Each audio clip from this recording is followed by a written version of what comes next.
بسم الله الرحمن الرحيم إن الحمد لله نحمده ونستعينه ونستغفره من يهده الله فلا مضل له ومن يضلل فلا هادي له وأشهد أن لا إله إلا الله وحده لا شريك له وأشهد أن سيدنا ونبينا وحبيبنا وشفيعنا وقرة أعيننا محمدا عبده ورسوله صلی اللہ تبارک و تعالی علیہ وعلی آلہ واصحابہ وازواجہ وذریتہ وبارک وسلم تسلیما کثیرا اما بعد فاعوذ باللہ من الشیطان الرجیم بسم اللہ الرحمن الرحیم من عمل صالحا من ذکر او انثى وهو مؤمن فلنحیینہ حیاة طیبہ ولنجزینہم اجرہم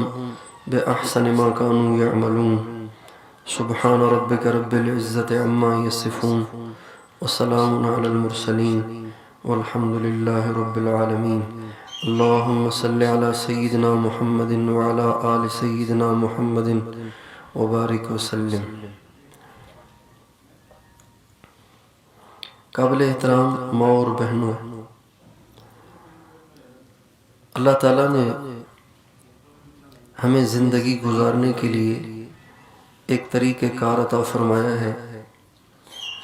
زندگی گزارنے کے اس طریقہ کار کو اسلام کا نام رکھ دیا گیا ہے. اسلام کوئی غیر فطری طریقہ کار نہیں ہے. اسلام وہ طریقہ کار ہے جس کو اللہ نے اپنے بندے اور بندیوں کے لیے تجویز فرمایا ہے. دنیا کے ہر انسان کو غلطی لگ سکتی ہے، وہ ٹھوکر کھا سکتا ہے، وہ غلطی کر سکتا ہے، اس کے علم میں غلطی واقع ہو سکتی ہے. بہت سی باتیں ایسی ہوتی ہیں کہ جس کو انسان صحیح سمجھ رہا ہوتا ہے، لیکن کچھ وقت کے بعد جا کے یہ بات واضح ہوتی ہے کہ نہیں، میرا سمجھنا غلط تھا، میں غلط سمجھا تھا. یہ جتنی سائنسی ایجادات ہیں اور سائنسی تحقیقات ہیں، ان سب کے ساتھ یہی معاملہ ہوتا ہے کہ جدید دور کے لوگ ایک تحقیق کو پورے وثوق اور یقین کے ساتھ بتا رہے ہوتے ہیں. نہیں یہ ایسے ہی ہے، یہ ایسے ہی ہے، ہم نے بہت تجربہ کیا ہے، ایسے ہی ہے. کچھ ہی عرصہ گزرنے کے بعد وہ لوگ تو کہیں روپوش ہو جاتے ہیں. ان کے بعد والے کہتے ہیں ان کو ٹھوکر لگ گئی تھی، اصل بات یوں ہے. اور یہ سلسلہ شروع سے چلا آ رہا ہے. لیکن اللہ وہ ذات ہے کہ جس کو ٹھوکر نہیں لگتی، اس کو غلطی نہیں لگتی، اس سے چوک نہیں ہوتی، وہ بھولنے سے پاک اور بھٹکنے سے پاک ہے. اللہ تعالیٰ فرماتے ہیں وَمَا كَانَ رَبُّكَ نَسِيًّا، تیرے رب کو کبھی بھول نہیں ہوتی. لا يَذِلُّ رَبِّي وَلَا يَنْسَى، اللہ کو نہ بھول لگتی ہے، نہ وہ بھولتا ہے، نہ وہ غلطی کرتا ہے، بھٹکتا اور پھسلتا ہے. بلکہ اللہ کی جو بات ہے وہ انتہائی محقق ہے، جس کو کوئی دنیا کا بڑے سے بڑا دانشور چیلنج نہیں کر سکتا. اللہ ایک بات کہہ دے، دنیا کے سارے انسانوں کے تجربات جمع ہو کر اس کو جھٹلائیں تو ایک وقت آئے گا کہ ان سب کے تجربے جھوٹ ثابت ہوں گے، غلط ثابت ہوں گے. اللہ کی بات انجام میں صحیح ثابت ہوگی. یہ ایسی اٹل حقیقت ہے جس کو جھٹلایا ہی نہیں جا سکتا. اور اللہ کو بھول لگ بھی کیسے سکتی ہے؟ اللہ کے قانون میں کمیاں کیسے نکل سکتی ہیں جبکہ وہ ذات وہ ہے جس نے زمین آسمان کو بنایا ہے، جس نے انسانوں کو بنایا ہے. جس نے انسان کو بنایا وہ انسان کے مزاج سے زیادہ واقف ہوگا. ایک سائنسدان ہے، اس نے ایک مشین بنائی ہے، اور اس مشین کو استعمال کرنے کے لیے اس نے ایک طریقہ بتایا کہ اس مشین کو اگر اس طرح استعمال کیا جائے گا تو یہ مشین ٹھیک چلے گی، اور جو مقصد اس کے بنانے کا ہے وہ آپ کو صحیح معنی میں حاصل ہوتا رہے گا. اگر کوئی احمق اگر کوئی خود پسند، اگر کوئی خود رائے قسم کا آدمی یہ کہے کہ مشین بنانے والے کو اس کے طریقہ کار کو مقرر کرنے میں غلطی لگی ہے، میں بتاتا ہوں کہ اس کو کیسے استعمال کیا جاتا ہے، تو ساری دنیا اسے احمق کہے گی کہ احمق کہیں گے تمہیں کیا پتا، بنانے والے کو پتا ہے کہ اس کے کون سے پرزے کا کیسے استعمال کرنا ہے۔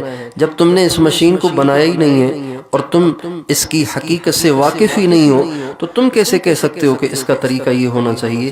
بالکل اسی طرح سے جو لوگ اسلام سے ہٹ کر کسی اور طریقے میں انسانوں کی فلاح و بہبود سمجھتے ہیں، وہ پرلے درجے کے احمق اور بے وقوف ہیں کہ جو اللہ کے بنائے ہوئے طریقے کو چیلنج کر رہے ہیں۔ وہ اللہ جس کو کبھی بھول نہیں ہو سکتی، جو کبھی غلطی نہیں کھا سکتا، جس سے کبھی چوک نہیں ہو سکتی، جس کے بنائے ہوئے قانون کو کوئی چیلنج نہیں کر سکتا، تو اسلام وہ طریقہ کار ہے جو اللہ تعالیٰ نے اپنے بندے اور بندیوں کو زندگی گزارنے کے لیے عطا فرمایا ہے۔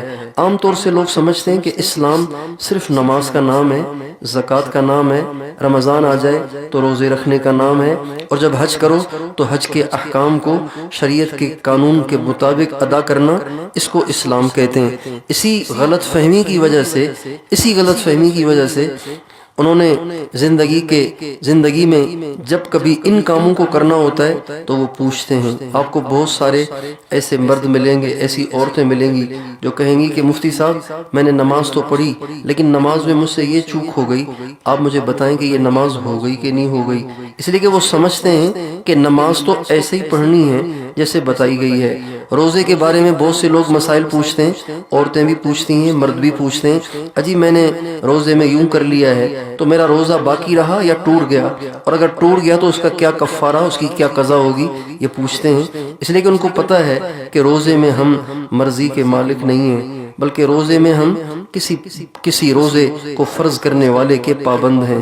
نماز میں بھی اسی طرح، زکوٰۃ میں بھی اسی طرح، حج میں بھی اسی طرح۔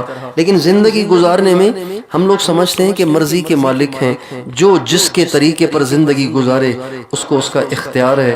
میری ماؤں بہنوں یہ غلط ہے، اس کا ہمیں کوئی اختیار نہیں ہے، بلکہ ہم پوری زندگی میں اللہ اور اس کے نبی کے پابند ہیں، اس طریقہ کار کے پابند ہیں جو ہمیں اللہ اور اس کے نبی نے دیا ہے، جس کا نام اسلام ہے۔ اسلام نے بڑا خوبصورت ایک قانون دیا ہے زندگی گزارنے کا، کہ جس کے مطابق اگر انسان زندگی گزارنے لگ جائیں تو یہ جو شکوے شکایات ہیں اور یہ جو بد امنی اور جو دشمنیاں اور نفرتوں کی فضا ہے، یہ ختم ہو سکتی ہے اگر اسلامی طریقہ کار کے مطابق مرد اور عورتیں زندگی گزارنے لگ جائیں۔ اسلام میں بنیادی طور پر اس بات کا خاص خیال رکھا گیا ہے کہ کسی کو کسی سے تکلیف نہ ہو، کسی کو کسی سے تکلیف نہ ہو۔ خاص طور پر کسی مسلمان کو دوسرے مسلمان سے تکلیف نہ ہو، اس کی دل آزاری نہ ہو۔ اس سے مراد دل آزاری سے مراد اور تکلیف سے مراد اس کی حق تلفی نہ ہو۔ حق تلفی، اس کا کوئی حق بنتا ہے، آپ اس کا حق ادا نہ کریں تو لامحالہ اس کی دل آزاری ہوگی، اس کا دل دکھے گا۔ اس سے مراد یہ نہیں ہے کہ اگر کسی کو اذان سننے سے تکلیف ہوتی ہے تو آپ اذان دینا ہی چھوڑ دیں اس لیے کہ کسی کو تکلیف ہو جائے گی، نہیں، یہ تو نہیں۔ اس سے مراد یہ ہے کہ کسی کی حق تلفی نہ ہو، کسی کا کوئی حق ہے، اگر وہ ادا نہیں ہوگا تو لامحالہ اس کا دل دکھے گا۔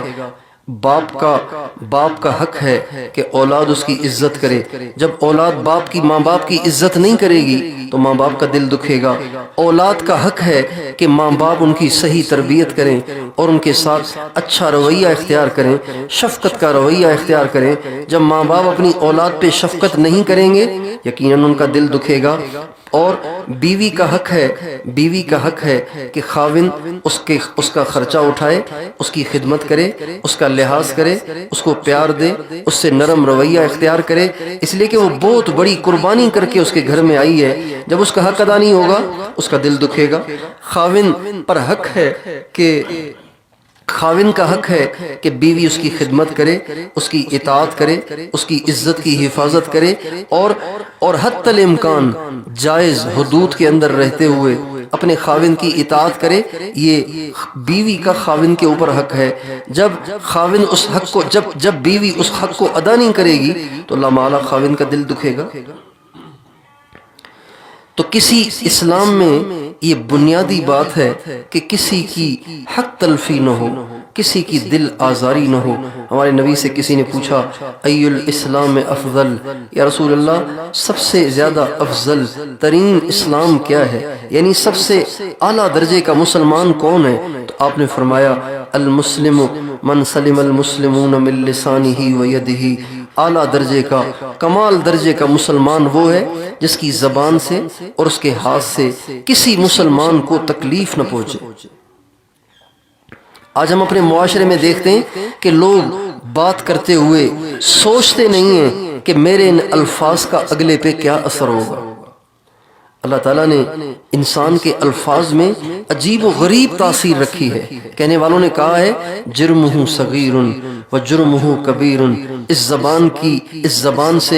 زبان کا سائز اگر دیکھا جائے تو بہت چھوٹا سا ہے، لیکن اس کے جو نتائج ہیں، اس سے صادر ہونے والے جو جرائم ہیں، اگر ان کو دیکھا جائے تو وہ بہت بڑے بڑے ہیں۔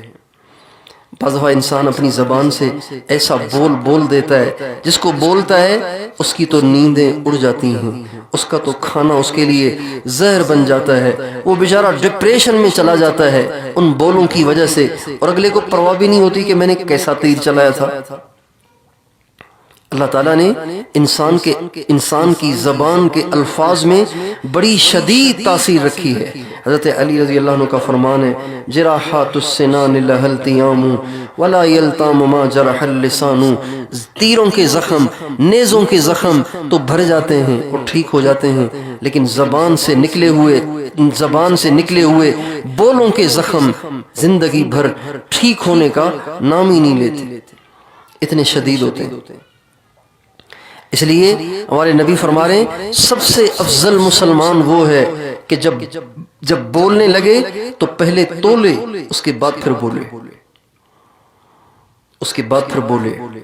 آج تربیت کے نہ ہونے کی وجہ سے، اسلامی زندگی سے ناآشنائی کی وجہ سے آج ہم اپنی زبانوں کو ایسا بے لگام کیے ہوئے ہیں کہ نہ مائیں سوچتی ہیں کہ بچے کے بارے میں کیا الفاظ استعمال کر رہی ہوں، نہ بچے سوچتے ہیں کہ ماں کے بارے میں کیا الفاظ استعمال کر رہے ہیں، نہ باپ کے بارے میں سوچتے ہیں کہ کیا الفاظ استعمال کر رہے ہیں۔ کوئی کسی کی رعایت کرنے کے لیے تیار نہیں ہے، جو منہ میں آتا ہے بولتا چلا جاتا ہے، جبکہ یہ اسلام کا طریقہ کار نہیں ہے، بلکہ یہ تو شیطان کی بتائی ہوئی بات ہے۔ اس لیے اسلام کی بنیادی چیز جس کا اسلام میں بہت زیادہ لحاظ رکھا گیا ہے کہ کسی کی دل آزاری نہ ہو۔ نبی پاک علیہ الصلوۃ والسلام بیت اللہ کے سامنے کھڑے ہوئے تھے اور فرما رہے تھے اے بیت اللہ تیری بڑی عزت ہے، تیری بڑی بزرگی ہے، تیرا اللہ کے ہاں بڑا مقام ہے، لیکن ایک مسلمان کا درجہ اللہ کے نزدیک تجھ سے بھی زیادہ ہے۔ یعنی جیسے بیت اللہ کو شہید، بیت اللہ کی عزت کی جاتی ہے، اس سے زیادہ ایک ادنا سے ادنا مسلمان کی عزت کرنی چاہیے، ادنا سے ادنا مسلمان کی عزت کرنی چاہیے۔ غالباً حضرت صدیق اکبر رضی اللہ تعالی عنہ کا فرمان ہے کہ ادنا سے ادنا مسلمان اللہ کے ہاں بہت بڑھیا ہے، بہت بڑھیا ہے۔ ہمارے گھروں میں جو ماسیاں کام کرتی ہیں نا، اگر ہم سوچیں تو ہمارا ان کے ساتھ بات کرنے کا لہجہ کتنا گندا اور کتنا گھٹیا ہوتا ہے۔ غریبوں کے ساتھ بات کرنے کا لہجہ کیسا ہوتا ہے، امیروں کے ساتھ بات کرنے کا لہجہ کیسا ہوتا ہے۔